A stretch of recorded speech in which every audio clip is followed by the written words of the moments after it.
What's up, beautiful people?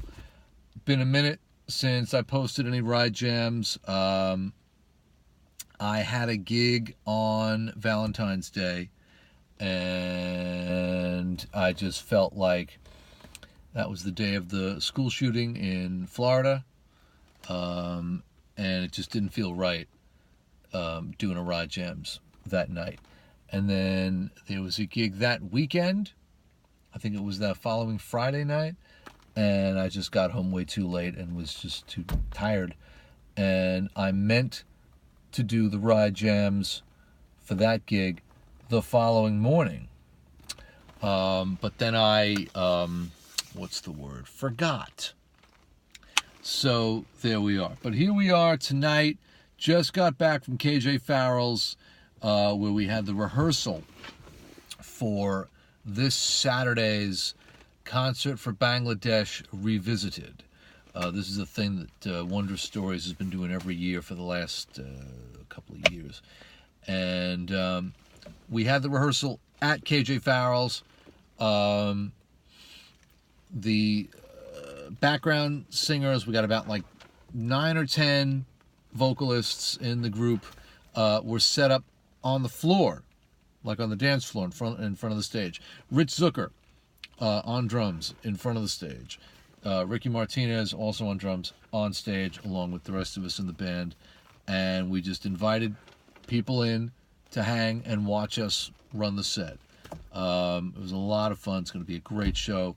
I got to play slide, my once yearly slide guitar excursion. If you're looking at Facebook or YouTube, you probably saw my little slide guitar video.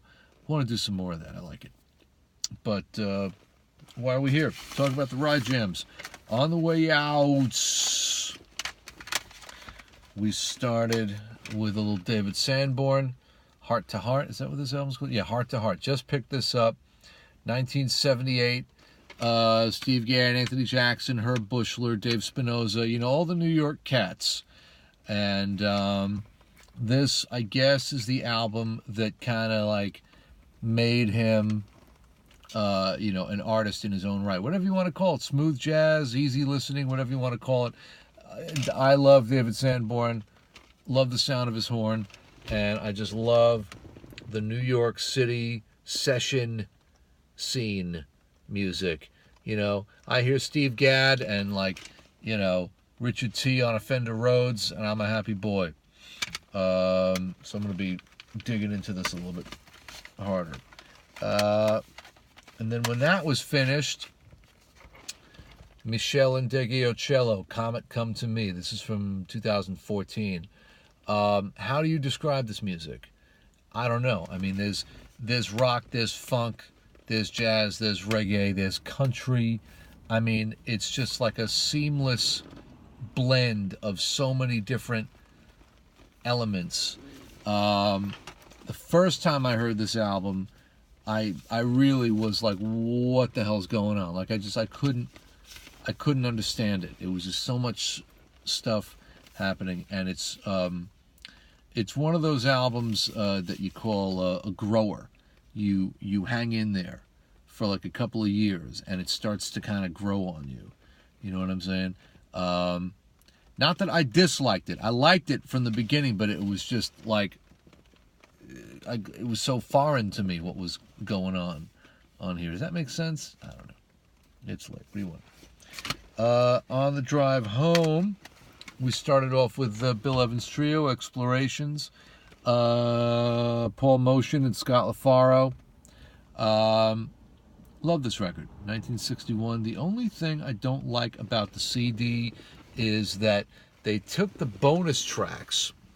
One of the bonus tracks is this, an alternate take of Beautiful Love, sequenced into the album sequence. Why would you do that? Why would you disrupt the natural flow of the album by having two takes of the same tune, one after the other? Who does that? Whose decision was that? Who was it at Fantasy that said, I know what we'll do. We'll just throw the bonus track one after the other. People won't mind hearing two takes of the same song in a row. I would have advocated for a different approach. You put the bonus tracks at the end. You put 10 seconds of silence and then the bonus tracks. You know what I mean? But whatever. All I got to do is just hit the thing and skip it. The drive home was long enough that album finished, and then I had a chance to put on Tutu. Miles Davis, 1986, his first album for Warner Brothers, breaking a 30-year relationship with Columbia over a number of different issues, I guess, and moving to Warner Brothers, updating the sound, and Marcus Miller doing some killer production stuff. I love this album, and Amadla, the 80s Miles stuff, gets a bad rap, but honestly, you should check it out. There's a great book called The Last Miles that's just about the last 10 years of his life, 1980 to 1990, and the stuff he did in the 80s. It's a great book. Very detailed recounting of all his different bands and the producers he worked with, and very good analyses. Is that the plural of analysis? Analyses? It is now, for our purposes, of all of his albums from the 80s. Decoy and You're Under Arrest. There's some great stuff on all of those records. I don't care what you say. So that's the situation with that. This Saturday, like I said, Concert for Bangladesh Revisited, Space at Westbury. The show is sold out. There's no tickets left. So if you're thinking about hitting me up for comps, you can just forget it, because there's nothing I can do. So you can just watch clips on YouTube on Sunday afternoon. So sorry, folks. And those of you that are coming, those of you that bought tickets, thank you very much for your support. It's going to be a fun show. The full Bangladesh set, plus a few tunes from the Weaklings. Denny Lane's going to be there doing some of his stuff with Steve Holly. It's going to be a lot of fun. What else do I need to tell you about? Listen to music, listen to music, listen to music. It's good for you. I'll see you on the next one. Be well.